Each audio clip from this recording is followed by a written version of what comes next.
Bonjour ou rebonjour à tous, bienvenue à cette première édition de l'ESSEC Alumni Day.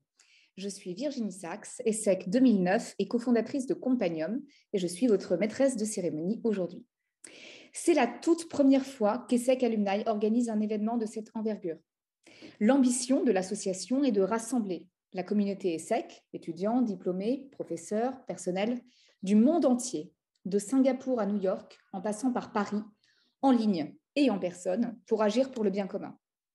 Pour cette première édition, nous serons ensemble pour agir en faveur de plus de diversité et d'inclusion en entreprise. Au programme, ce sont des tables rondes inédites, des sessions de networking et des ateliers collaboratifs sous format digital et présentiel. Ce n'est pas un événement de networking comme vous en voyez d'autres, c'est surtout l'occasion de rassembler toutes les communautés ESSEC, des clubs au chapter, et l'opportunité d'agir ensemble, en ligne, avec le manifeste de l'association que je rappellerai dans quelques instants. Alors pourquoi avoir choisi le thème de la diversité et de l'inclusion? Avant tout, parce que c'est une suite naturelle de notre esprit pionnier sur le sujet depuis des décennies, ce que nous aurons l'occasion de rappeler dans les tables rondes et ateliers qui suivent. C'est aussi le reflet de nos valeurs d'humanisme. Mais c'est également une condition de réussite si nous voulons passer le cap des transitions sociales et environnementales. Nous ne ferons pas le monde d'aujourd'hui et de demain seulement avec ceux qui ont fait le monde d'hier. S'ouvrir à la diversité est une nécessité et il est de la responsabilité de l'école et de l'association d'alumni de nous en donner les outils. Je me permets de vous lire quelques lignes du manifeste de l'association. Il faut être libre et responsable pour agir positivement sur le monde. S'affranchir, c'est oser sortir du cadre, c'est avoir l'esprit pionnier. C'est aussi agir ensemble, fort de nos valeurs et de nos talents, pour inventer de nouveaux modèles vertueux pour la planète et pour la société. Nous nous donnons les moyens d'accomplir notre mission. Avant de commencer et de rentrer dans le fond des choses, je tiens également à vous rappeler quelques détails techniques.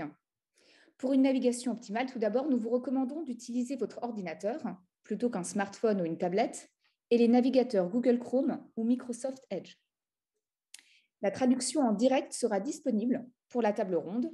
Vous aurez accès à un tutoriel si besoin. N'oubliez pas de poser vos questions aux intervenants et pour cela, à vous rendre sur la barre latérale à droite de la vidéo pour poser des questions dans le live chat.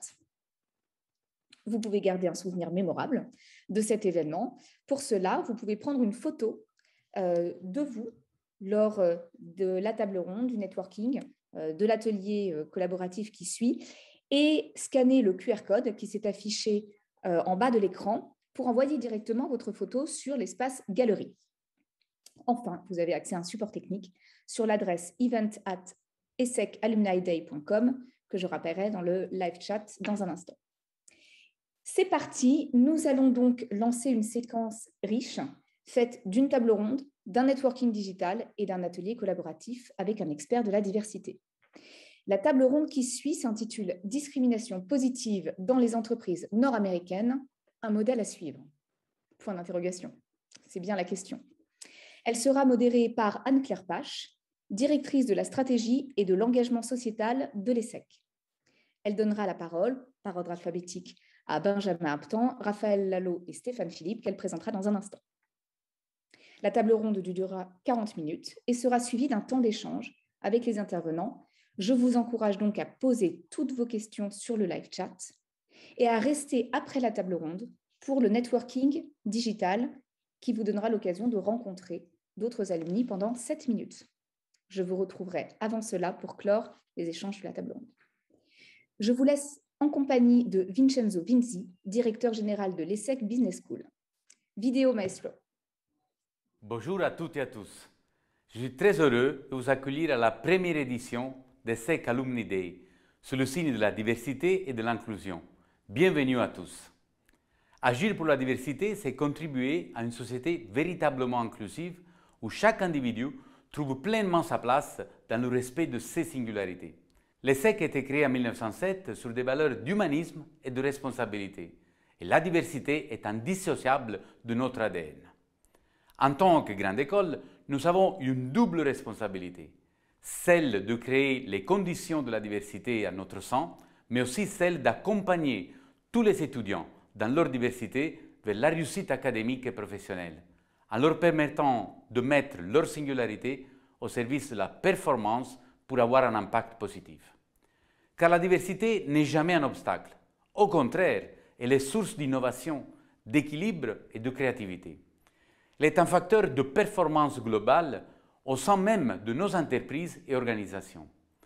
À l'heure où nous vivons une transition majeure de notre société et de notre économie qui nécessite de repenser nos modèles, elle est même plus essentielle que jamais.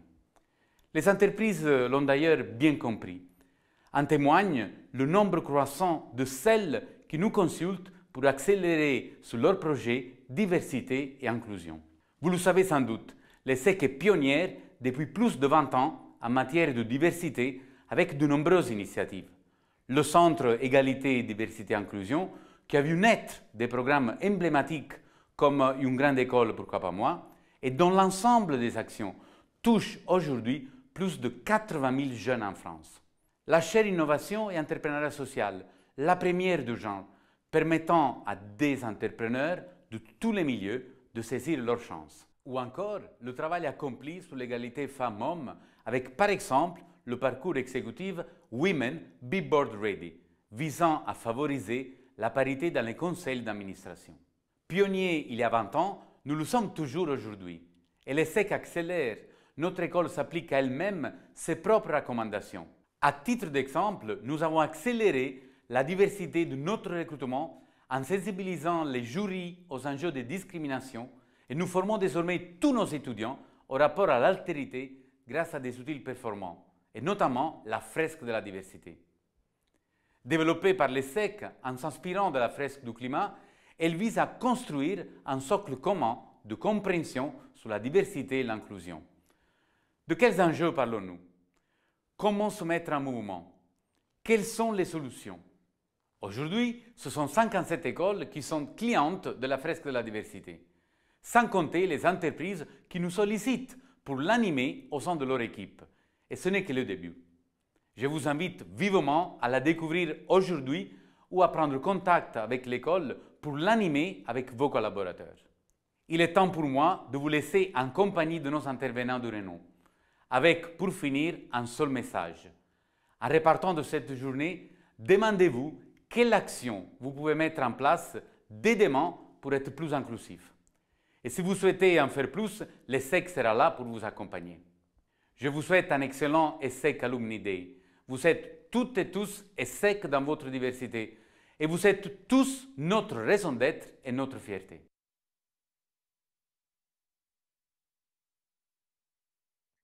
Bonsoir, bonsoir à tous. Je suis Anne-Claire Pache, absolument ravie de faciliter cette table ronde sur la thématique de la discrimination positive dans les entreprises américaines. Un exemple à suivre, point d'interrogation.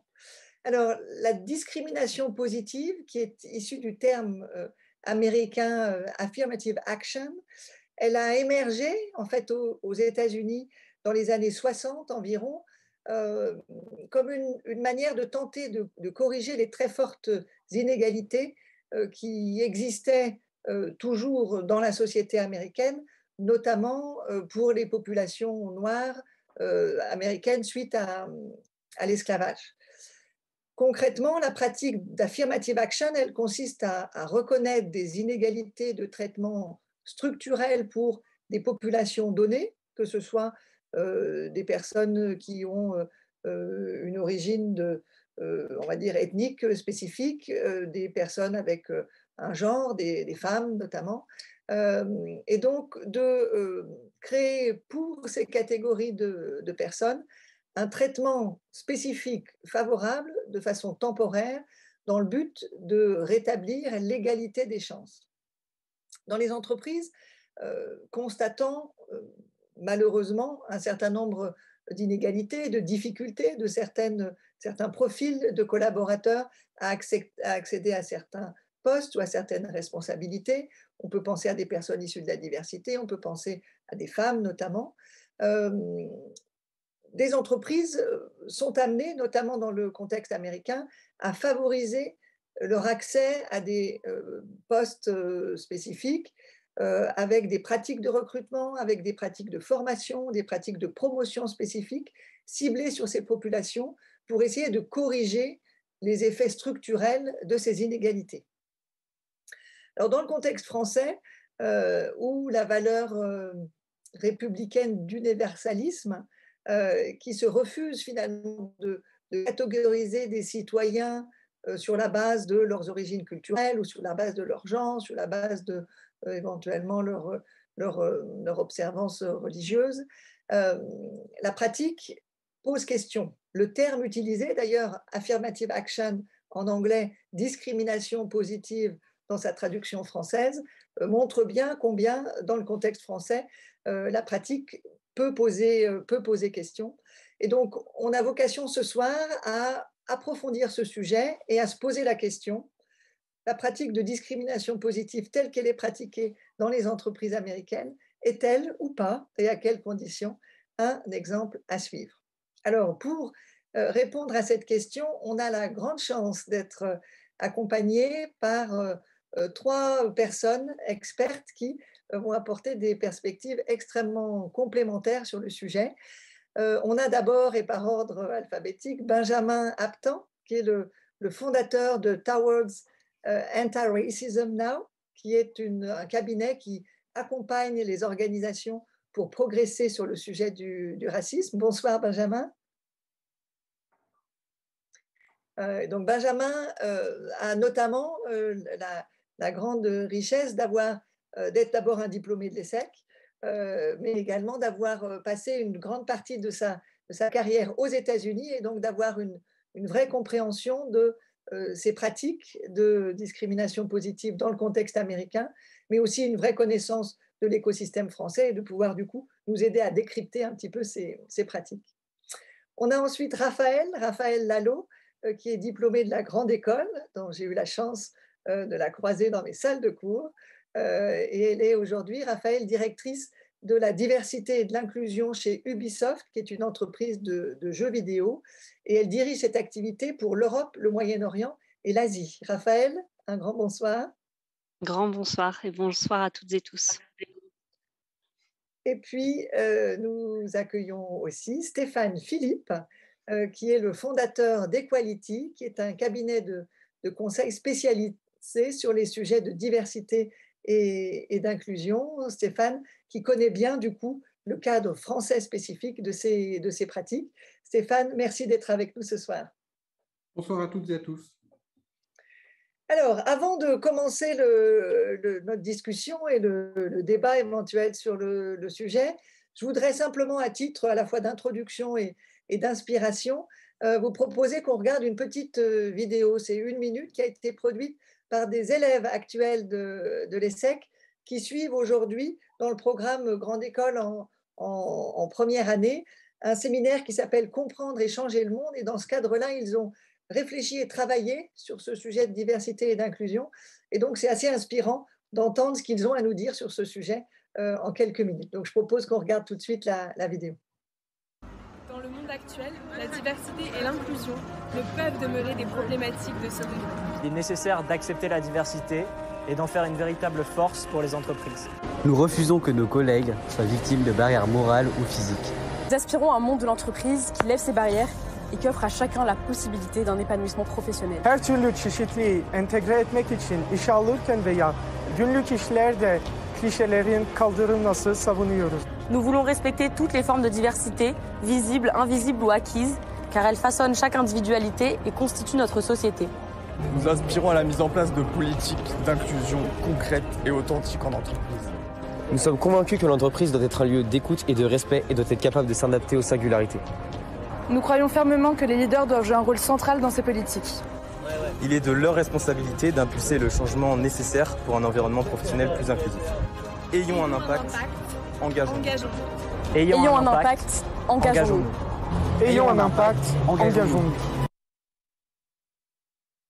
Super, voilà, donc ça c'était la parole des étudiants et maintenant je voudrais pouvoir peut-être me tourner pour commencer vers Benjamin Benjamin, j'évoquais le fait que tu avais une perspective complémentaire sur ce qui se passe aux États-Unis et ce qui se passe en France. J'aimerais que tu nous aides peut-être à comprendre d'où vient, dans le contexte américain, ces pratiques de affirmative action, de discrimination positive. Quels en sont quelque part les fondements culturels et politiques? Et notamment, peut-être que tu nous expliques aussi comment est-ce que récemment, avec l'affaire George Floyd et le mouvement Black Lives Matter, peut-être que ces pratiques-là ont pris une nouvelle place et une nouvelle ampleur dans la société américaine.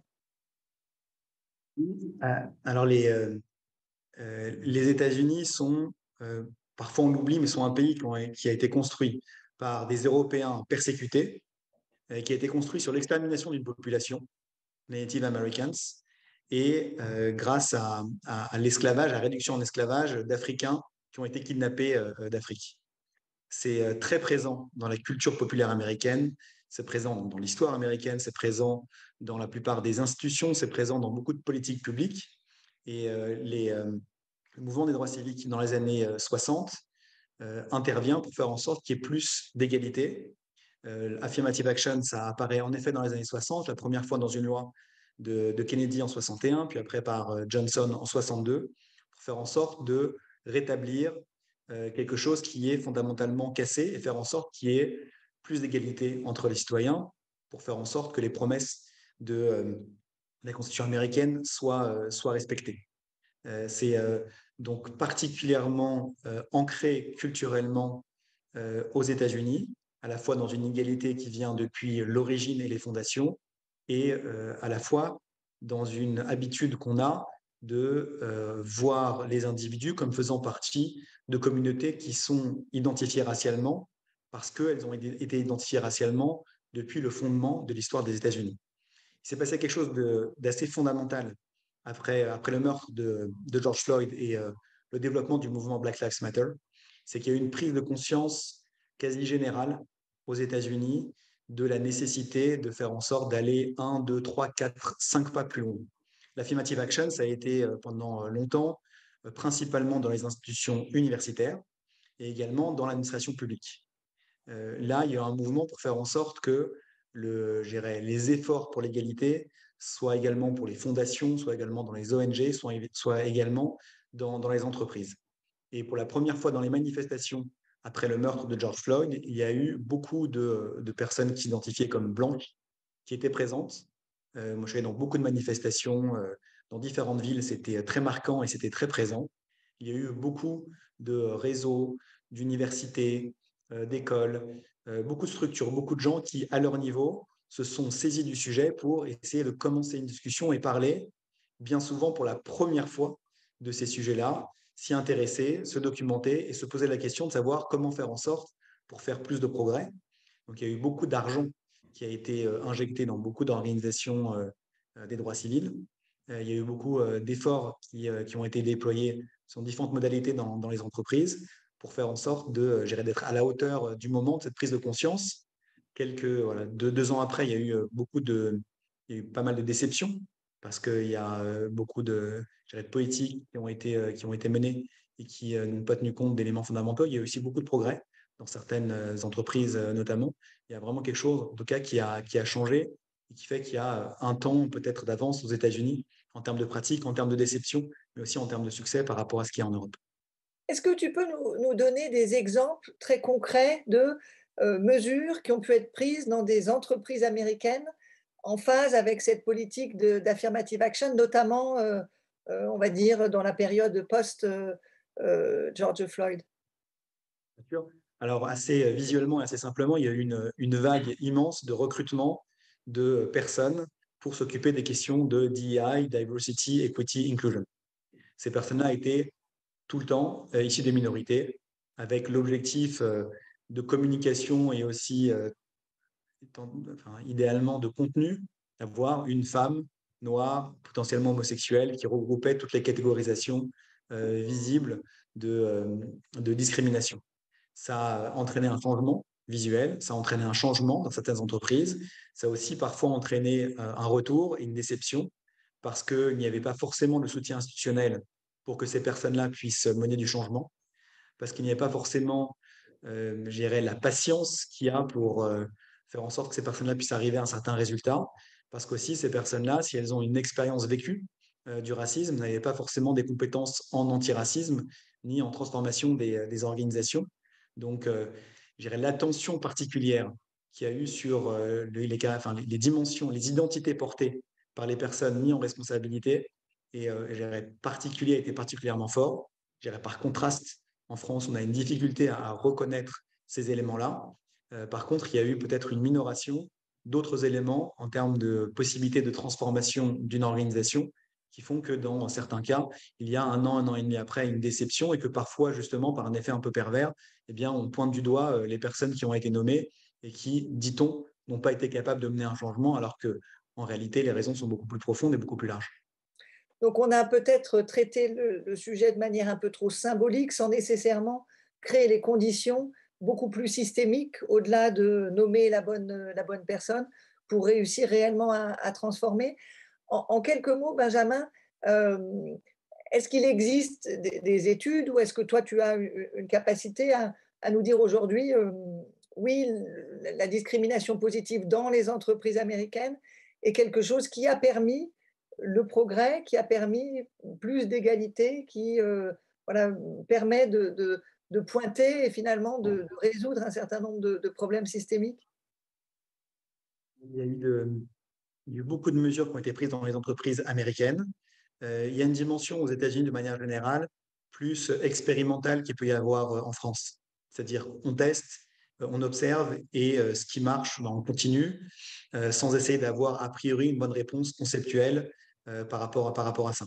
Donc en fonction des milieux, en fonction des entreprises, en fonction des secteurs, il y a pu avoir plus ou moins de succès. Un échec, par exemple, une grande organisation ONG basée aux États-Unis mais internationale sur la question de l'aide au développement, a nommé toute une équipe de personnes africaines-américaines pour mener ce changement-là, mais n'ayant pas changé la structure de la direction, n'ayant pas fait en sorte qu'il puisse y avoir d'autres points de vue qui soient exprimés dans les décisions prises. Finalement, ces questions de diversité ont été minorées et mises de côté, alors qu'en même temps, cette même structure avait lancé un programme de formation pour faire en sorte que les femmes africaines prennent plus de poids dans l'organisation. Et un an et demi, 2 ans après, on observe que justement, ces femmes-là qui ont été particulièrement accompagnées, formées, prennent beaucoup plus de place et donc ont beaucoup plus de voix au chapitre. Donc, dans une même organisation, des actions différentes, on peut mener à des résultats contraires. Voilà, par exemple, s'il y a cette dimension-là de test en fonction des organisations est importante, mais il y a des éléments clés qui apparaissent dans tous les exemples de succès. C'est l'attention sans l'obsession, j'ai envie de dire, des identités portées par les personnes qui mènent ce travail-là. Le fait qu'elles ne soient pas juste dans un département dédié, isolé du reste, un département d'IA, une équipe d'IA qui soit coupée du reste et notamment du cœur de l'activité. Et le fait aussi qu'il puisse y avoir un espace où traiter la dimension principale quand on parle de ces questions-là, c'est-à-dire la dimension émotionnelle. Il est souvent difficile en France de parler de ces émotions et encore plus dans un milieu professionnel. Aux États-Unis également, il y a des difficultés et pourtant, le cœur de la difficulté est de pouvoir reconnaître qu'en fait, tout un chacun, tout un chacune a une identité raciale. Ça nous concerne dans notre vie personnelle, parfois dans notre vie intime, et que donc il y a une charge émotionnelle extrêmement forte, parce que si c'est très lié à des questions parfois de souffrance, et en tout cas de vécu, et qu'il n'est pas possible de pouvoir faire des progrès dans une organisation sans aborder ces questions-là émotionnelles. Et enfin, le troisième élément qui est aussi présent dans tous les exemples de succès aux États-Unis, c'est que ce sont des structures, des organisations, des entreprises qui ne se sont pas concentrées seulement sur les employés ou une catégorie des employés, mais toutes les personnes qui travaillent pour l'entreprise et également les sous-traitants, également les investisseurs, voilà, l'ensemble de l'écosystème de la structure qui leur a permis de voir toutes les pressions exercées sur la structure, sur l'entreprise et de pouvoir traiter au mieux ces pressions-là pour pouvoir libérer la capacité à faire du changement dans une entreprise, c'est-à-dire en fonction des objectifs. Souvent, c'était d'avoir plus de managers qui venaient de telle diversité, plus de personnes en responsabilité dans les filiales, ou plus de changement de la base des clients aussi qui pouvaient évoluer. Merci beaucoup, Benjamin. J'ai envie de me tourner vers Stéphane maintenant. Stéphane, Benjamin nous a donné une petite, on va dire, photographie de ce qui se passe dans le contexte américain. En France, le prisme de lutte contre les discriminations, il est assez différent. Alors, l'histoire du pays, évidemment, est radicalement différente. Certains des enjeux peuvent être similaires, mais sont finalement sous-tendus par ces valeurs universalistes républicaines qui, quelque part, refusent de reconnaître des différences entre les gens sur la base de critères d'origine culturelle ou autre. Et du coup, voilà, comment ça se passe en France? Est-ce qu'on peut pratiquer la discrimination positive en France? Quel est le cadre général sur ce sujet? Alors, effectivement, c'était très intéressant ce qu'a exposé Benjamin, parce qu'il a utilisé des termes qui sont presque tabous en France, hein, et notamment le terme d'identité. Ce n'est pas du tout quelque chose qu'on va utiliser aujourd'hui, et notamment pour la raison que tu as exposée, c'est-à-dire l'universalisme français, il ne reconnaît qu'un seul citoyen. Et il instaure un principe d'égalité entre tous les citoyens. Et à partir de là, on a déduit que la discrimination, ce n'est que la rupture de ce principe d'égalité. Et on a donc travaillé en France à développer la diversité en essayant de rétablir l'égalité de traitement. C'est un peu ça l'approche française de la diversité initiale, c'est dire si les personnes sont discriminées, c'est que l'égalité n'est pas garantie. Néanmoins, on est quand même obligé de constater que toutes les situations de départ ne sont pas les mêmes. Et donc, finalement, tous les citoyens ne sont pas égaux. Il y en a qui sont moins égaux que d'autres. Et donc, dans ce cas-là, le législateur, ce qu'il a fait, c'est qu'il a mis en place des dispositifs spécifiques et qu'on appelle des dispositifs d'égalité des chances. On constate qu'il y a une situation de départ qui est inégale, et donc on essaye de la rétablir. Donc, en cela, l'égalité des chances, qui est une forme de rupture du principe d'égalité, puisqu'elle va réserver des dispositifs comme, par exemple, les dispositifs d'incitation financière pour embaucher des jeunes qui ont des difficultés d'accès à l'emploi, ou des pénalités financières quand on ne respecte pas l'obligation d'embauche des personnes en situation de handicap. Donc, on a là des dispositifs instaurés par la loi qui vont favoriser certains citoyens par rapport à d'autres. C'est ce qu'on appelle l'égalité des chances. Mais quand on arrive à ce qui s'est passé aux États-Unis et que les Américains donc appellent l'affirmative action, et qu'en France, on a peut-être parfois le réflexe de le traduire par discrimination positive, on arrive sur un terme qui est un peu ambigu, parce que si la discrimination, c'est la rupture du principe d'égalité, c'est donc quelque chose qui en plus est un délit, qui est condamné, qui est donc interdit, comment est-ce qu'elle peut être en même temps positive ? Donc là, on tombe sur un problème en termes de terminologie. Moi, personnellement, j'évite d'utiliser ce terme-là parce que je pense qu'il sème le trouble dans l'esprit et que finalement, il a d'abord une connotation politique avant d'avoir une finalité technique. Qu'est-ce qu'on en fait du terme discrimination positive concrètement ? À mon avis, pas grand-chose. C'est-à-dire que concrètement, si on se met en place dans une entreprise et qu'on dit on va faire la discrimination positive, c'est impossible de le traduire en action. Parce que ça Quel est le terme que tu recommandes du coup ? Alors, l'égalité des chances ou l'action positive, éventuellement. L'action positive qui va aller dans le sens de l'inclusion et qui est une action qui s'appuie soit sur une politique publique d'égalité des chances et qui vise à aller vers un public. Je vais vers ce public en mettant en place des mesures qui sont adaptées aux inégalités ou à la condition que subit cette population. Donc ça, c'est un premier point. Et ensuite, quand la rupture, il y a une rupture du principe d'égalité, ce qu'on cherche à faire, c'est d'abord de le rétablir. Et donc de mettre en place des dispositifs qui visent à s'assurer que les pratiques managériales, les pratiques de recrutement, elles garantissent l'égalité entre tous. Un des enjeux qu'on observe dans le contexte français notamment, qui est celui que tu viens de décrire, c'est qu'on est finalement très peu équipés pour pouvoir formellement identifier les populations qui ont besoin éventuellement de ces mesures correctives. Je pense notamment, alors Benjamin l'évoquait, hein, la question de la race aux États-Unis, qui est une question qui est centrale, qui est débattue, qui est quelque part dans les racines même de la création de l'État des États-Unis. Dans le contexte français, on a par exemple une interdiction de faire des statistiques sur les origines culturelles de nos citoyens, ce qui, dans certains cas, pose la question de comment est-ce qu'on fait pour cibler, hein, tu évoquais les politiques d'égalité des chances, mais comment est-ce qu'on va réussir à cibler les personnes dont on sait finalement que quand on est un Français d'origine maghrébine, on a, les études le montrent, moins de chances de trouver un logement, de trouver un emploi, de peut-être progresser dans les entreprises. Comment est-ce que dans le contexte français, on peut du coup traiter de ces inégalités quand on n'est pas capable quelque part de les quantifier, de les mesurer?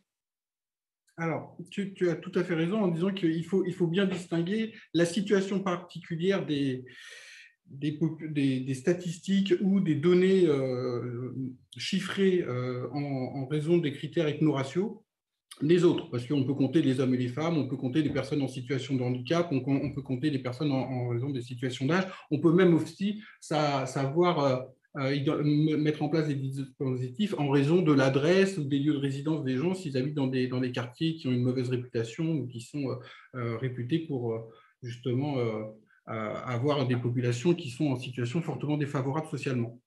Donc, il y a la situation des statistiques ethno-raciales qui est particulière au sens où on ne peut pas faire de quantification, de photo d'une population sur des critères ethno-raciaux.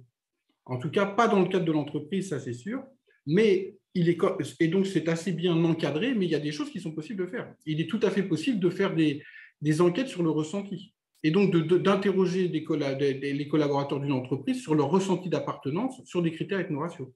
Ce qu'on ne peut pas faire, c'est relier cette information à des fichiers de gestion de ressources humaines. Ça, on ne peut pas le stocker dans les bases de données de l'entreprise de manière permanente, mais on peut confier à un cabinet d'héberger ces données en externe pour en faire une étude à un moment donné et avoir une photo du ressenti d'appartenance.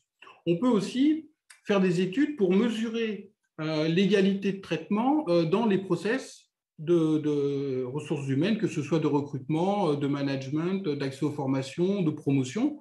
Et on peut faire une étude statistique pour comparer l'égalité de traitement entre un groupe de référence et un groupe étudié en raison de son origine maghrébine, par exemple, basé sur une méthodologie, par exemple, qui est le prénom. Donc, avec le prénom, on constitue un groupe où un certain nombre d'individus sont caractérisés comme étant d'origine maghrébine et on regarde s'ils ont les mêmes opportunités de bénéficier des promotions de poste avec un certain nombre de caractéristiques qui nous permettent de dire que la comparaison se fait toutes choses égales par ailleurs. Donc, en fait, il est possible de faire beaucoup de mesures et moi, j'ai tendance quand même à dire que, alors, c'est plus ou moins simple. C'est sûr que c'est plus simple de compter les hommes et les femmes que de compter les populations d'origine maghrébine ou africaine ou en raison de critères culturels que sur d'autres populations. Mais il est possible d'agir et perdre du temps et de l'énergie dans le débat, on ne peut pas avancer parce qu'on ne peut pas compter, c'est aussi une façon de ne pas avancer. D'accord, donc on peut en fait faire plus de choses peut-être qu'on ne le pense. Alors, Raphaël, du coup, j'ai envie de me tourner vers toi maintenant. Toi, de manière très concrète, chez Ubisoft, tu pilotes cette activité depuis quelques années. Alors, dis-nous, chez Ubisoft, on pratique la discrimination positive? Si oui, comment? Sinon, pourquoi? Et peut-être plus concrètement, qu'est-ce que vous faites chez Ubisoft pour essayer d'être une entreprise aussi égalitaire et inclusive que possible? Merci Anne-Claire. Et effectivement, il y a déjà beaucoup de choses qui ont été mentionnées par Benjamin et Stéphane. Chez Ubisoft, je dirais que sur les actions très concrètes sur lesquelles on va se focaliser quand on aborde ces sujets de diversité et d'inclusion, et je rajouterais même d'équité par rapport à ce que Stéphane mentionnait sur l'égalité, on va venir regarder, il y a beaucoup de nos actions qui vont effectivement s'axer sur finalement tout ce que Stéphane évoquait, les processus RH. Donc finalement, venir réinterroger la manière dont on fait les choses et la manière dont on a toujours fonctionné et la manière dont nos politiques, dont nos processus sont réalisés aujourd'hui. Donc, on va venir regarder à la fois la représentation de la diversité au sein de nos équipes, mais aussi le sentiment d'appartenance, l'inclusion, et ça par le biais de différentes mesures et de différentes actions. Et après, il y a un deuxième pan qui pour nous est essentiel et qui est aussi très, très lié au cœur de notre activité et auquel on ne pense pas forcément, mais qui est aussi la représentation de la diversité et l'inclusion au sein même de nos produits, donc des jeux vidéo. Et donc, par rapport à ça, on a aussi des actions spécifiques pour vérifier que dans les contenus que l'on va présenter, les histoires que l'on va raconter, on ait des discours respectueux, aussi une représentation respectueuse et inclusive des personnages que l'on veut incarner dans nos histoires. Et pour répondre à ta question sur la discrimination positive, un peu comme le mentionnait Stéphane, je ne suis pas non plus à titre personnel extrêmement fan de ce terme parce que je trouve qu'en plus, dans une entreprise multinationale comme Ubisoft, on a 20 000 personnes et implantées dans énormément de pays différents. Très vite, en fonction des termes qu'on utilise, on peut braquer en fait son audience. Et notamment quand on s'adresse à une audience française, le terme de discrimination positive, tout de suite, on sort les griffes. Et donc, du coup, nous, on va plutôt venir travailler sur, encore une fois, la compréhension, venir mesurer des situations potentielles d'inégalité dans nos processus. Donc, on a un certain nombre d'outils pour le faire, mais qui sont finalement assez basiques, de venir réinterroger et voir est-ce que la manière dont on a construit nos processus, par exemple, de recrutement, est-ce qu'un candidat ou une candidate va passer exactement par le même processus? Est-ce que chaque candidat, chaque candidate va avoir droit aux mêmes questions calibrées, aux mêmes débriefs, etc. Donc, on va vraiment être sur l'objectivation le plus possible et sur des démarches de transparence et de clarification des règles du jeu, sans mauvais jeu de mots. Et donc, après, également, on est aussi de manière assez pragmatique et réaliste limité en termes du paysage légal dans lequel s'inscrit Ubisoft, parce que, comme je disais, on est implanté dans quasiment une 60aine de pays. Et donc, quand on veut déployer des politiques de diversité et d'inclusion, et notamment de mesures à l'échelle globale, on est obligé d'aller regarder quel est le dénominateur commun sur lequel on peut avoir des mesures harmonisées. Et donc, effectivement, Stéphane en a mentionné plusieurs, mais le genre, et malheureusement, on se parle d'un genre binaire, hein, hommes et femmes. On essaie d'introduire dans nos politiques RH en ce moment et aussi dans nos outils la possibilité pour nos équipes de s'auto-identifier sur d'autres caractéristiques du genre, mais en créant des champs en fait, qui vont être extra-légaux. Donc, ce ne sera pas dans les bases légales du personnel, mais c'est la possibilité, par exemple, d'indiquer ses pronoms, etc. Donc, on teste énormément de choses pour permettre, au-delà du cadre légal, à nos employés et à nos équipes de s'auto-identifier. Et donc, par rapport à ça, justement, Stéphane le mentionnait également, il y a plein de choses intéressantes qui sont en train de se passer, et même encore récemment en France, il y a le ministère chargé de l'égalité entre les femmes et les hommes et l'égalité des chances qui a sorti en pilote avec un certain nombre d'entreprises et avec l'AFMD, je crois, donc l'Association française des managers de la diversité, le premier index diversité et inclusion qui venait poser des questions sur le ressenti, sur l'origine sociale, culturelle. Et en fait, on est en train de regarder ça avec beaucoup d'attention pour proposer à terme chez Ubisoft, de manière confidentielle et donc avec des données agrégées, de pouvoir proposer à nos équipes la possibilité de s'auto-identifier sur un certain nombre de caractéristiques qu'on a identifiées comme pouvant être adaptables à l'ensemble des différences culturelles au sein de nos pays, pour avoir d'une part en fait une meilleure cartographie de notre population. Et donc voir au niveau finalement de la diversité visible et invisible, où est-ce qu'on se situe en termes de représentation. Et ensuite pouvoir aller regarder nos process, si on arrive à prendre ces données-là et voir finalement comment elles se traduisent sur l'expérience au quotidien de nos collaborateurs et collaboratrices sur différents processus RH. Est-ce que l'expérience est la même pour chaque groupe? Donc finalement, tout ce que Stéphane mentionnait juste avant de techniques qui aujourd'hui, de mesures sont en train d'être testées, on essaie de les tester aujourd'hui avec cette difficulté d'être dans une entreprise internationale et donc avec une forte nécessité d'avoir d'être dans un cadre légal qui va être le minimum pour tout le monde et avec beaucoup de respect aussi pour les différences culturelles qu'on va avoir sur place. Alors, du coup, Raphaël, tu évoques les mesures qui permettent à la fois de poser le diagnostic, puis la définition d'un certain nombre de process qui permettent de, quelque part, créer les conditions, on va dire, de l'égalité ou de l'équité de traitement.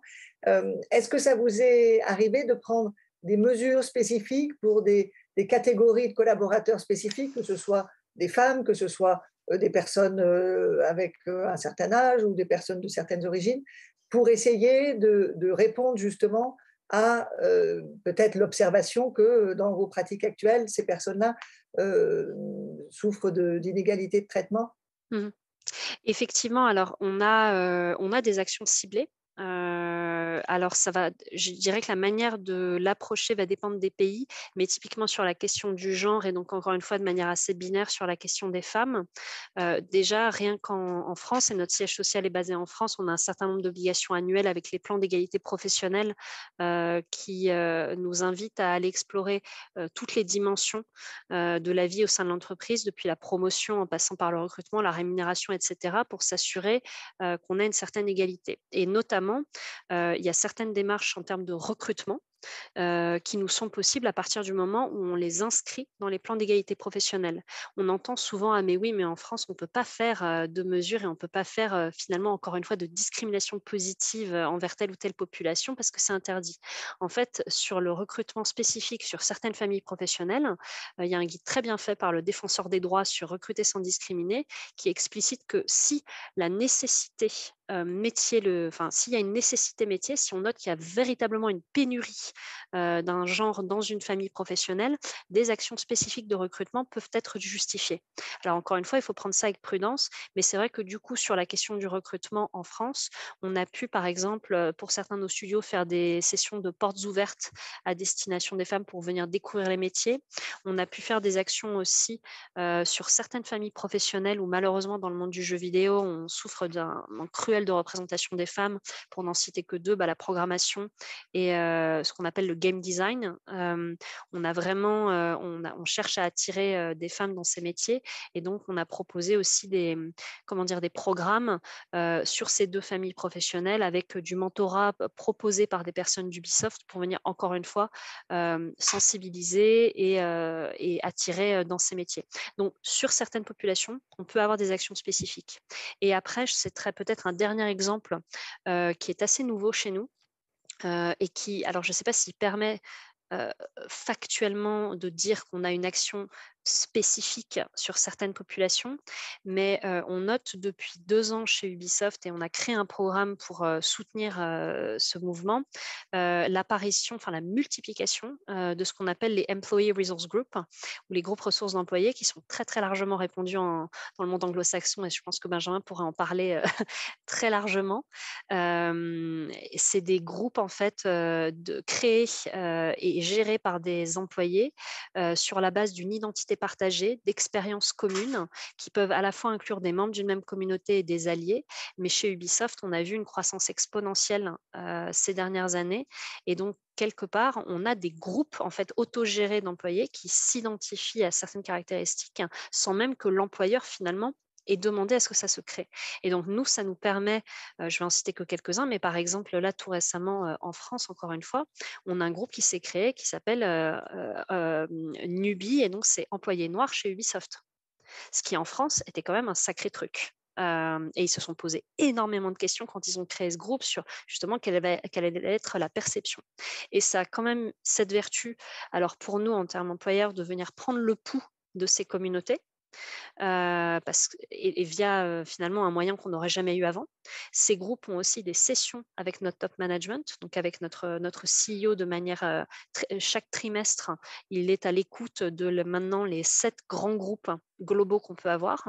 Donc, quels sont ces 7 grands groupes? Oui. C'est intéressant que vous nous disiez. Alors, on a un premier groupe qui s'appelle API, qui est Asian and Pacific Islanders, et donc qui est de manière assez intéressante, très centralisée sur l'expérience finalement d'immigration asiatique donc, première et deuxième génération, voire troisième génération aux États-Unis, mais qui depuis, et là j'ai vu l'enregistrement ce matin, ils l'ont enregistré pour moi, ce groupe en fait a rencontré d'autres groupes dans nos studios basés en Asie.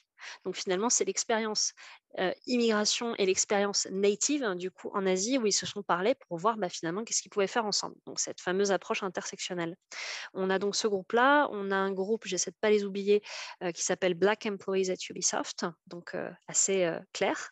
Je pense qu'il n'y a pas besoin de traduction sur celui-là, avec des groupes à la fois en Suède et en France, ce qui est assez nouveau pour nous. Un troisième qui s'appelle Gente et qui est sur les communautés latino et hispanophones. Un quatrième qui est qui s'appelle Salam et qui est sur le Moyen-Orient et Maghreb. On a Neurodiversité, qui est un groupe qui croît également beaucoup. Femmes et personnes non binaires, LGBT, et j'en oublie. Et non, c'est bon, je les ai tous cités. Il y en a 7. Et chacun de ces 7 groupes a en fait plein d'émanations, chacun dans différents pays. Et donc, ce sont des groupes avec lesquels, du coup, toi, en tant que représentante d'Ubisoft, interagis et permet, du coup, éventuellement de traiter certaines des problématiques auxquelles ces groupes-là, spécifiquement, sont confrontés. Excusez-moi. Absolument. Absolument. Et c'est une partie tout à fait... moi, à titre personnel, c'est des échanges qui m'apprennent énormément, en fait. Je crois que c'est Benjamin qui mentionnait au tout début de la table ronde qu'il y a des conversations qui n'avaient jamais eu lieu avant. Moi, à titre personnel et en tant que professionnel sur ces sujets depuis pas mal d'années maintenant, ça m'ouvre les yeux aussi sur des conversations que je n'aurais pas pu avoir avant, en fait, et sur des problématiques que je n'avais pas forcément décelées. J'avais encore une discussion très intéressante ce matin avec une collègue qui organisait, qui fait partie d'un de ces groupes et plus particulièrement de la branche française. Et ils ont organisé une table ronde avec un autre groupe sur la neurodiversité. Donc, c'était finalement être noir et neurodivergent. Et en fait, ils ont expliqué que quelque part, leur expérience, c'était la double peine. C'est-à-dire qu'ils ont noté, ils mentionnaient une étude qui a été faite, je ne sais plus dans quel pays, sur le fait qu'on avait repéré des étudiants à l'école qui présentaient des troubles neurodivers, mais la première cause qui était évoquée pour parler finalement de leur caractère indiscipliné, de leur manque d'attention, on n'a finalement pas dit il y a peut-être un souci au niveau du handicap ou neurodivers, on a juste dit ils sont noirs. Et c'est sans doute pour ça qu'il y a un problème de discipline. Et du coup, ces témoignages mentionnaient la double peine on ne vient même pas essayer de comprendre d'où vient peut-être un problème d'attention ou d'indiscipline, c'est juste, tout d'un coup, il y a un biais qui vient nous donner cette double peine. Et à titre personnel, c'était la première fois que j'entendais ça. Et tout d'un coup, je me suis dit, mais ça fait prendre conscience de d'autres thématiques. Donc tout ça pour dire que voilà, on a ces groupes qui nous permettent aussi finalement, sans que on ait eu d'action particulière. Aujourd'hui, on a un programme de soutien pour ces groupes, mais ça nous permet aussi, finalement, je ne dirais pas de mesurer, mais de mesurer par contre la différence des expériences et ce qu'on pourrait faire. Et c'est très enrichissant. Merci beaucoup, Raphaël, pour ce témoignage. Alors, le temps passe vite. Moi, j'ai encore des tas de questions à vous poser à tous les trois, mais je vais peut-être vous poser à tous les trois la même question, et puis on pourra ensuite ouvrir les questions pour l'auditoire. On a du coup pas mal parlé de discrimination positive, à la fois dans ses aspects, on va dire, culturels, politiques et réglementaires dans le cadre français. Au-delà de la pratique de discrimination positive, chacun dans vos rôles et avec vos perspectives différentes, quelles sont pour vous les meilleures pratiques que vous avez pu observer en entreprise qui permettent finalement de favoriser l'émergence de l'égalité et de l'inclusion au sein d'organisations? Quelles sont les bonnes pratiques? J'imagine que notre auditoire se pose la question, peut-être dans leur pratique de management au quotidien, dans leurs organisations, de comment créer des contextes plus divers et inclusifs. Sur la base de votre expérience, quelles sont voilà, les pratiques les meilleures que vous avez pu observer. Je ne sais pas, Benjamin, si tu veux te lancer. Alors, je commence et j'imagine que Stéphane et Raphaël vont compléter. Le premier élément, c'est d'apprendre à en parler. C'est d'avoir les mots, d'avoir les concepts, mais d'avoir aussi le rapport à ses émotions et aux émotions des autres qui permet d'en parler. C'est difficile de parler de ces questions-là. Et c'est facile d'avoir des discussions relativement superficielles par rapport à ça. D'en parler, c'est un exercice. Donc, en fait, c'est une habitude. Ça peut faire partie de la culture de l'entreprise en le mettant à l'agenda des discussions, des réunions diverses et variées. C'est aussi le fait d'en parler de collègue à collègue, le fait d'en parler au déjeuner. C'est un exercice et les entreprises qui réussissent le mieux sont les entreprises dans lesquelles ce n'est pas tabou d'en parler, et pas seulement une fois, mais dans lesquelles il y a une certaine fluidité, donc dans laquelle au fur et à mesure, il est possible d'aller plus profondément sur où est le problème, où sont les problèmes dans l'entreprise, et également de pouvoir collectivement avoir une discussion sur comment faire pour s'en sortir. Concrètement, Benjamin, ça veut dire quoi? Ça veut dire créer des temps réguliers où ces sujets sont mis sur la table? Est-ce que c'est peut-être justement demander l'aide de consultants experts qui savent amener ces conversations sans que les émotions prennent le pas et empêchent le dialogue? Concrètement, comment est-ce que ça peut se passer? Bien sûr. Concrètement, ça dépend d'où part l'entreprise. Et en fait, toutes les entreprises partent d'un endroit et d'un niveau différent. Les entreprises qui font plus de progrès sont les entreprises qui sont en mouvement, même celles qui partent de très loin. Donc, il n'y a pas de mauvaise conscience ou de paralysie à avoir si on estime ne pas être très avancé par rapport à ça. Il y a des conférences, des discussions, mais ce n'est pas dans les entreprises où on a peur des émotions, on a peur que ça bloque pour avancer, mais c'est au contraire dans les structures dans lesquelles on peut traiter les émotions. Ça se fait par des ateliers, ça se fait par des discussions, ça se fait justement dans les différents départements, les différentes structures de l'entreprise. Ça peut se faire aussi, y compris dans des structures de culture française, par les Affinity Group, dont parlait Raphaël. Ça dépend comment on les prend. Moi, j'étais, par principe, en étant aux États-Unis, opposé au Affinity Group, en train de me dire, on est en train de renforcer des catégorisations raciales, et en fait, on pense dans ces catégories-là, on ne peut pas s'en sortir si on pense dans ces catégories-là. Et donc, avec un groupe de gens qui travaillent sur les questions de leadership, il y avait ces Affinity Group, et j'y ai participé en disant au début que j'ai été opposé. Je suis allé dans celui qui, a priori, me ressemblait le plus, et j'ai compris que ça dépend comment est-ce qu'on les fait. C'est-à-dire que si on les fait centrer sur on a en commun une catégorisation raciale, et donc je pense que ça peut renforcer ça.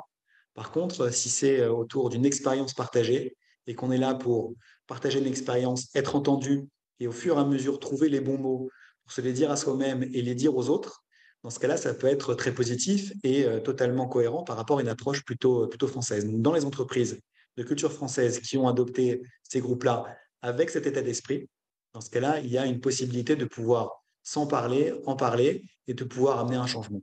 Après, il y a évidemment une dimension de changement de l'organisation institutionnelle qui renvoie à d'autres problématiques de rapport de force, de négociation, de marché.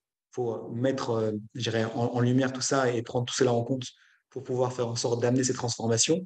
Mais la première étape importante est de trouver pour soi et pour les autres les bonnes manières d'en parler avec des experts extérieurs, des conférences, mais également avec toutes les ressources qu'ont les individus à l'intérieur d'une entreprise.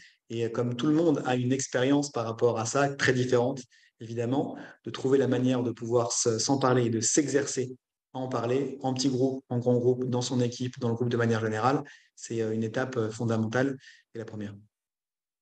Merci beaucoup Benjamin. Stéphane, les meilleures pratiques observées depuis ton activité de conseil sur ces sujets de diversité et inclusion, c'est quoi?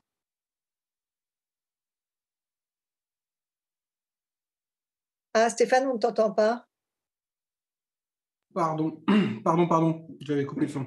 Il y a des pratiques déjà très intéressantes qui ont été évoquées par Raphaël et Benjamin. Moi, je compléterais par les choses assez concrètes sur le fait d'agir sur les représentations. il faut déconstruire les stéréotypes qui sont des biais aux décisions et aux relations qu'il y a dans l'entreprise entre les collaborateurs. Donc, il y a un travail qui doit s'inscrire dans la continuité. C'est pas si difficile que ça de déconstruire des stéréotypes et de remplacer les images qui sont véhiculées parfois même au travers de la culture de l'entreprise par d'autres. Il y a des outils pour le faire. On peut évaluer et mesurer un peu ces représentations au départ en faisant des enquêtes, des études. On peut montrer où est-ce elles sont les plus fortes dans l'entreprise et dans quel type de relations elles interfèrent le plus. Et ensuite, par des sensibilisations, des conférences, on peut stimuler, engager, permettre à chacun de prendre conscience de son rôle dans le dispositif et aussi comprendre que chacun on a tous des stéréotypes, que c'est nécessaire à notre fonctionnement, mais qu'en revanche, on est capable de les contrôler et d'en limiter les effets. Et ça c'est un premier élément qui me semble assez déterminant dans la conduite d'une politique d'inclusion. Je me permets de rebondir sur ce que tu viens d'évoquer. Vincenzo l'évoquait brièvement dans son introduction, la fresque de la diversité, qui est cet outil ce serious game, comme on dit aujourd'hui, qui est un outil qui vise précisément à faire discuter en groupe des causes et des conséquences des discriminations et qui est aujourd'hui utilisé pour 100% des étudiants de l'ESSEC quand ils nous rejoignent, mais qui est aussi développé de plus en plus dans les entreprises et précisément un jeu qui vise à essayer de faire ça, c'est-à-dire à créer les conditions d'un dialogue autour des stéréotypes de discrimination voulues ou simplement inconscientes et qui sont à déconstruire, à comprendre pour pouvoir continuer à avancer. Raphaël, les meilleures pratiques observées de ton côté, que ce soit chez Ubisoft ou peut-être celles que tu rêverais de mettre en œuvre, que tu as pu observer chez des collègues? Mon best-of. Je dirais que parmi les choses les plus, alors à la fois les plus fondamentales, mais aussi les bonnes pratiques, c'est déjà avoir cette étape indispensable de diagnostic, en fait, qui peut être menée en interne ou avec l'aide de cabinets externes, mais d'être déjà très au clair au départ sur pourquoi est-ce qu'on veut lancer cette démarche diversité et inclusion. Parce que comme en plus, c'est des sujets qui ont le vent en poupe en ce moment, c'est très facile d'oublier rapidement pourquoi on le fait. Et ce n'est pas un service à rendre à nos équipes et notamment aux personnes qui vont aussi s'occuper de ces sujets. Ça ne va pas créer les conditions favorables dont parlait Benjamin au début pour que les personnes aient les coups des franches pour faire ça.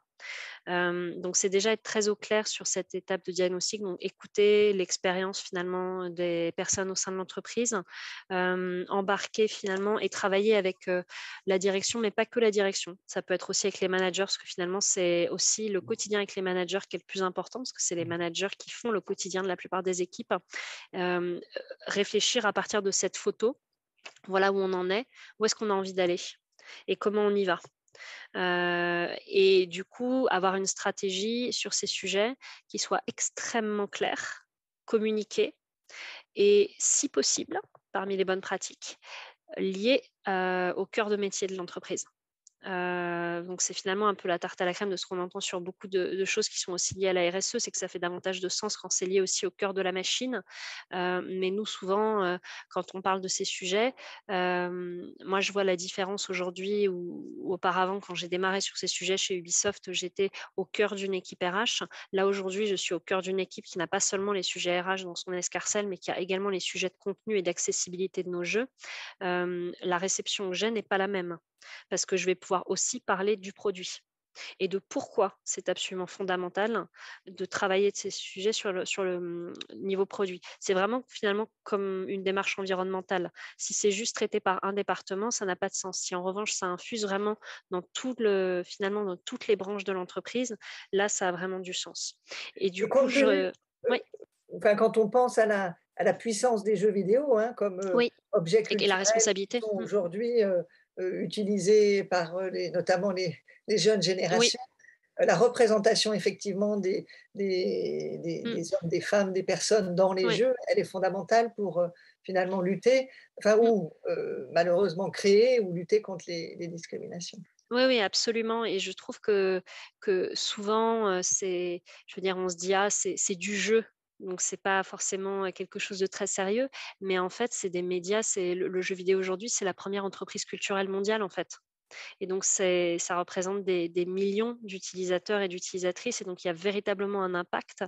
Et je ne vais pas quand même pas citer Spider-Man, grand pouvoir, grosse responsabilité, mais c'est quand même un peu l'idée. Et je dirais une deuxième bonne pratique, on a déjà parlé des ERG, moi maintenant je crois beaucoup à cela aussi, comme travail enrichissant. La deuxième, je dirais, bonne pratique assez fondamentale, c'est vraiment, je parlais des managers, mais c'est travailler ces sujets de diversité et inclusion vraiment via le prisme des compétences managériales. Parce que souvent, on voit ces sujets comme c'est un truc RH ou alors c'est un truc de la diversité et de l'inclusion, ça ne me concerne pas moi dans mon quotidien. Mais arriver à translater ces sujets de manière extrêmement pratico-pratique sur des compétences managériales, finalement, en fait, l'inclusion, ça veut juste dire écouter vos équipes, c'est une écoute active.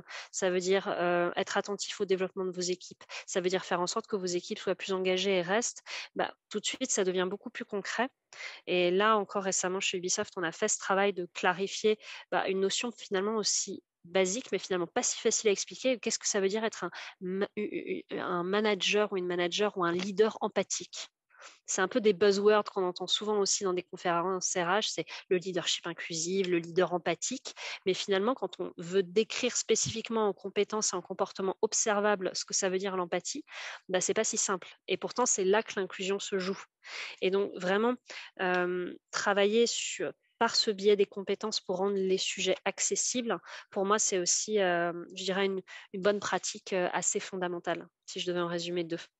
Et peut-être une manière d'éviter les limites que Benjamin évoquait en tout début de séance, quand le fait de nommer des gens dans des rôles spécifiques ne suffit pas si par ailleurs les pratiques managériales dans le reste de l'organisation sont pas… Absolument. Absolument, c'est des professions qui peuvent être épuisantes et avec une immense pression et charge mentale finalement, parce que Benjamin le mentionnait, aux États-Unis, on a vu effectivement énormément de personnes issues de minorités arriver dans ces postes de diversité et d'inclusion, mais qui du coup se retrouvent avec une charge mentale et une responsabilité immense d'être en plus une minorité, donc devoir incarner et finalement représenter quelque chose de très fort pour les populations qu'elle représente, et à un niveau de responsabilité où parfois l'entreprise n'est juste pas du tout prête à changer. Et donc, il y a vraiment un gros travail à faire là-dessus pour travailler à créer les conditions favorables au changement. Alors, un grand merci à tous les trois. On va maintenant ouvrir la séance de questions avec nos participants.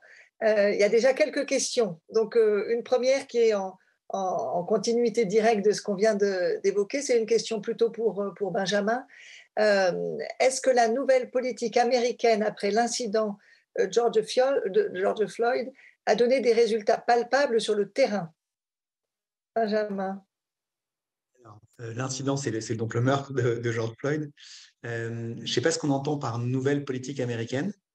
Disons qu'il y a eu des dizaines de milliards de dollars qui ont été donnés par des grandes entreprises américaines, et plus petites d'ailleurs aussi, à des organisations de mouvement des droits civiques. Il y a eu beaucoup d'investissements dans les entreprises. 2 ans après, il y a, je dirais, deux phénomènes. Un phénomène où, en effet, dans certaines entreprises, il y a eu beaucoup de progrès, donc c'est-à-dire une culture qui a changé, des gens qui savent en parler, des processus de recrutement qui ont changé, des populations qui viennent de minorités qui sont plus présentes dans différents échelons de la hiérarchie, des engagements avec un soutien institutionnel suffisant pour faire en sorte que ce mouvement-là continue. Et il y a également une sorte de racial equity fatigue de la part de personnes qui en ont assez d'être pointées du doigt en ayant le mauvais rôle, les vieux hommes blancs hétérosexuels, et donc qui résistent, qui font en sorte que le changement n'arrive pas, comme une fatigue qui est ressentie par des personnes de minorité en disant, en ressentant, en voyant, en observant que les progrès ne sont pas là dans certaines entreprises, ou que quand ils sont là, ils vont trop lentement. Ce qui peut parfois être une frustration par rapport à un changement qui, selon les bons principes, devrait déjà être arrivé, ou parfois, et qui donc ne peut pas passer vite, mais parfois aussi qui est juste une constatation du fait que malgré les déclarations, malgré les annonces, en fait, les résultats ne sont pas là. Donc, ce qui est certain, c'est que toutes les entreprises ont dû faire montre de certaines politiques, de certains changements, et qu'il y a eu à la fois de très gros progrès chez certaines et certains, et parfois, ça a pu être la crispation ou au contraire le retour en arrière avec la Racial Equity fatigue. Donc, il y a encore du travail dans tous les cas. Une question pour Raphaël. Chez Ubisoft, des mesures d'égalité et équité émanant de ses employés Resource Groups ont-elles été prises suite à ces conversations avec le top management? Très bonne question et merci. Alors, je dirais qu'à ce stade, on n'a pas de nouvelles politiques qui ont été mises en place. En revanche, quelque chose qui a été fait, c'est d'inviter ces groupes à des séances de discussion sur certaines politiques qu'on vise à mettre en place. Pour vous donner un exemple très concret, on est en train de réfléchir au sein d'Ubisoft à notre politique de mobilité interne. Et on évoquait avec les équipes RH internationales qui s'occupent de ce sujet qu'il y avait sans doute des barrières invisibles vécues par ces communautés dont on n'avait peut-être pas conscience en fait, et qu'il pouvait être intéressant d'avoir leur avis sur ces politiques de mobilité où on sait que, comme toute politique RH, ce qui est important, c'est que les règles du jeu soient extrêmement claires pour avoir un process qui soit le plus fair, le plus équitable possible. Et donc, on a eu 2 ateliers organisés par l'équipe RH internationale en charge de ce sujet il y a maintenant 2 semaines, je crois, auxquels une quinzaine de leaders et membres de ces groupes ont participé et étaient vraiment ravis de participer pour pouvoir apporter leur pierre à de nouvelles politiques qui vont être dessinées. Là, on a, et encore récemment, un autre exemple qui est alors moins politique RH, mais plutôt lié, je dirais, au contenu des jeux vidéo. On a un groupe de collaborateurs et collaboratrices volontaires qui font de la revue de contenu jeux vidéo sous l'angle finalement diversité et inclusion, et notamment pour veiller à tout ce qui va être mécanisme d'appropriation culturelle ou mauvaise compréhension de certaines subtilités culturelles dans les jeux. Et on a nombre de nos membres et leaders de ces groupes qui ont rejoint ces groupes pour faire partager leur expérience et qui nous disaient que c'était vraiment une manière extrêmement forte pour eux de contribuer au contenu même de nos jeux et d'apporter leur expérience. Donc je dirais qu'on n'est pas encore au stade d'une nouvelle politique, mais on arrive à des politiques qui, en tout cas, sont en collaboration et vont être informées par ces retours-là. Et je dirais peut-être un dernier exemple qui me vient. On a néanmoins eu dans l'un de nos studios, au Canada, une politique qui est sortie récemment, alors sur un sujet finalement somme toute assez basique, mais la mutuelle et la couverture de la mutuelle des démarches de transition de genre.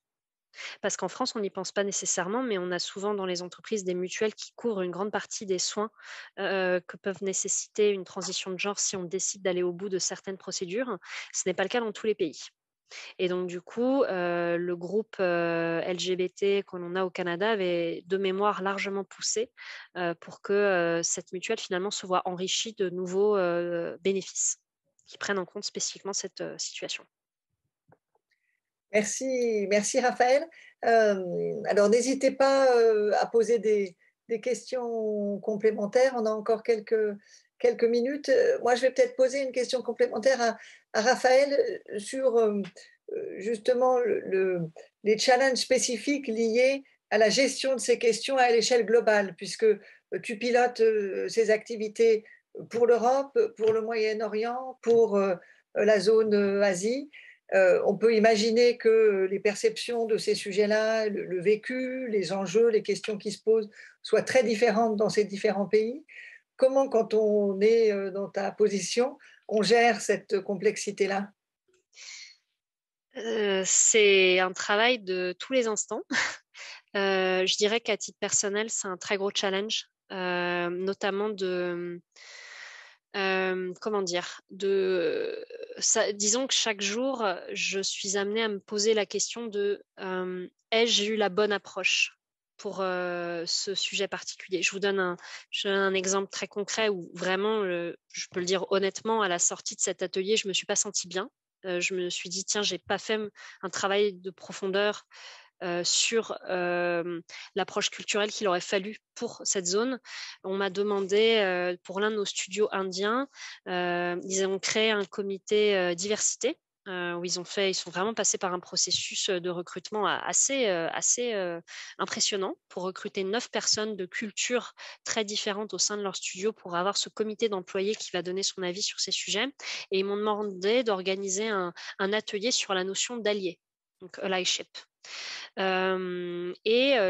J'étais pressée. J'avais plein de trucs, 40 trucs à faire.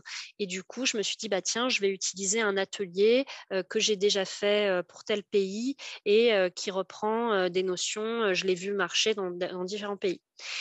Et j'ai réalisé fort tardivement que les questions qui étaient posées, donc il y avait notamment une question c'est des questions qui sont très répandues, notamment dans une approche anglo-saxonne, qui s'appelle « Check your privilege ».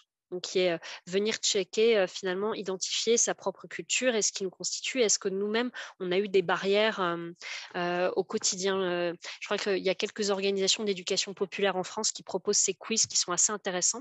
Donc, c'est par exemple, est-ce que quand vous marchez dans la rue, vous êtes déjà senti en insécurité? Est-ce que quand vous tenez la main de votre compagne ou compagnon, vous vous sentez en insécurité? Donc, ça vient checker ça.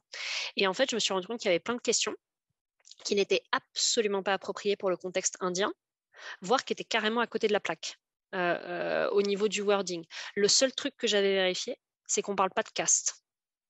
Parce que je savais qu'en tant qu'Européenne, c'était un sujet que je ne pouvais absolument pas aborder, je ne serais pas légitime et je ne serais pas prise sérieusement, et que c'était un sujet en plus extrêmement délicat à aborder dans le contexte professionnel. Mais en fait, le feedback que j'ai bien senti dans les discussions en petits groupes, c'est qu'il manquait plein de questions finalement sur la dimension multiculturelle au sein de l'Inde en fait. Et notamment, ce qui m'a vraiment, dès les 5 premières minutes, je me suis dit, ah là, j'ai loupé un truc. Il y a eu un exercice hyper intéressant qui a été fait par une des personnes du groupe, où ils ont demandé, on a tous échangé sur l'origine de notre prénom. Et là, je me suis rendu compte, rien que dans ces 5 minutes, que rien que le prénom utilisé en Inde a une énorme signification au niveau de l'origine culturelle, de l'origine sociale. Et tout de suite, je me suis dit, bah voilà, il y a un truc que j'ai loupé parce que je n'ai pas suffisamment bien appréhendé la complexité culturelle. Et donc, par rapport à ça, il y a une action très concrète que je suis en train de prendre, c'est que je suis en train de recruter une personne qui va s'occuper de l'Asie, parce que décemment, le périmètre dont je m'occupe, c'est 14 000 personnes, et avec des différences culturelles tellement énormes qu'il y a certains sujets où je ne me sens pas forcément légitime. Et donc là, j'ai ouvert un poste et je suis, j'espère, en phase de clôture pour trouver quelqu'un qui serait basé en Asie et qui va pouvoir finalement aussi m'aider à mieux appréhender ces sujets. Et je dirais que de mon côté, c'est finalement énormément d'écoute, se renseigner sur le paysage légal, veiller à ce que lorsque moi, je ne peux pas, c'est travailler vraiment très fortement avec les équipes RH. Pour vous donner un dernier exemple, on a à Singapour une loi qui vient d'être abrogée sur la pénalisation des relations homosexuelles. C'était vraiment c'est quelque chose d'assez fort. Et juste avant que cette loi ne passe, on a un groupe, justement un de ces fameux ERG qui s'est créé à Singapour sur le sujet LGBT. Et à ce moment-là, je me suis dit, bon, qu'est-ce que je peux faire pour finalement m'assurer qu'ils vont avoir tous les outils pour que ce groupe puisse prospérer et fleurir dans l'organisation? Il y a notamment beaucoup de vérifications légales que je les ai encouragés à faire en disant, est-ce qu'au niveau de la sécurité, de la confidentialité des données, les personnes qui vont s'enregistrer dans votre groupe, est-ce que le gouvernement peut avoir accès à ces données? Est-ce qu'il est en droit de les demander? Est-ce que ça peut potentiellement venir impacter la sécurité de vos employés? Et donc, toutes ces questions-là, ce n'était pas forcément moi qui allais avoir les réponses, mais c'était redirigé vers les bonnes personnes, donc les équipes RH locales, les équipes légales locales. Donc, c'est beaucoup finalement créer dans cette complexité, si je devais résumer, moi m'informer, avoir une posture humble, sélectionner les bonnes personnes et vraiment m'appuyer finalement sur les équipes en local. Une fois que la stratégie, encore une fois, est très claire, c'est comment travailler avec les équipes locales pour qu'elles-mêmes me disent ce qui fait du sens pour elles d'un point de vue culturel. Désolée, c'était une très longue réponse. Merci beaucoup Raphaël, c'était C'était vraiment intéressant. On approche vraiment de la fin de notre table ronde. J'ai du coup envie de clore avec la question avec laquelle on a ouvert, c'est-à-dire qu'on s'est posé la question, la discrimination positive dans les entreprises américaines, est-ce un exemple à suivre? Alors j'ai envie de vous poser la question, après cette heure de conversation, est-ce que vous avez envie de répondre oui, non, peut-être, à quelles conditions? Et peut-être Stéphane, je te passerai volontiers la parole pour initier cette phase de clôture. Je vais faire une conclusion assez brève parce que je pense avoir expliqué que pour moi le terme est très mal choisi en tout cas. Donc si je fais une réponse fermée, je dirais non. En tout cas, pas sous cette terminologie-là. Mais on a développé ensemble, à travers plusieurs exemples, les possibilités qu'il y a pour agir en faveur de l'égalité des chances et pour répondre aux problématiques spécifiques de certains collaborateurs ou de certains candidats. Et ça, c'est important, effectivement, d'identifier les besoins spécifiques et d'aller vers. Aller vers pour plus d'inclusion, c'est donner la parole à chacun et prendre en compte les spécificités. Donc, comme je suis aussi dans un contexte français, je parle de spécificité et pas d'identité, mais bon, voilà, c'est comme ça. On appartient à sa culture. Merci beaucoup Stéphane. Benjamin, pour clore. Avec quoi ce que disait Raphaël sur la question du racisme ou des identités raciales. En fait, il n'y a pas une seule définition du racisme, il y en a plusieurs. Et on parle de choses différentes, parfois en ayant toutes et tous complètement raison quand on parle du racisme. C'est encore plus vrai quand on parle de racisme dans différentes cultures et dans différents pays. Donc, je pense qu'il faut faire en effet comme aux États-Unis, c'est-à-dire considérer la problématique du racisme et de l'égalité dans son ancrage culturel, dans son histoire, dans ses institutions, pour faire en sorte que dans ce contexte-là, pouvoir y apporter des réponses. L'affirmative action aux États-Unis et toutes les actions pour l'égalité, ça fait sens dans le contexte américain. Je pense que pour d'autres contextes, notamment français, il faut aussi s'ancrer dans notre culture, notre histoire, pour trouver des solutions qui correspondent aux dynamiques historiques et de la société et légale également dans lesquelles nous nous trouvons. Merci beaucoup, merci Benjamin. Et le mot de la fin reviendra à Raphaël. Que dire de plus à suivre Je dirais que si c'est un exemple qui fait du sens aux US, j'ai envie de dire qu'il faut respecter et qu'il faut continuer dans cette direction.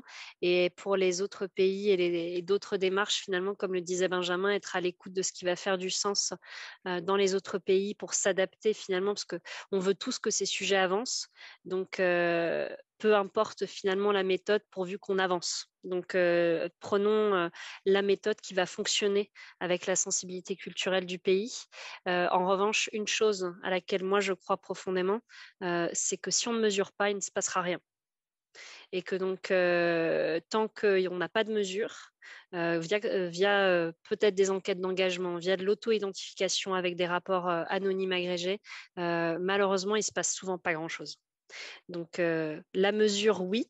Trouvons des moyens d'avoir de la mesure à un niveau global, mais sur la discrimination positive, prenons en compte les différences socioculturelles au sein des pays et il faut peut-être utiliser d'autres méthodes.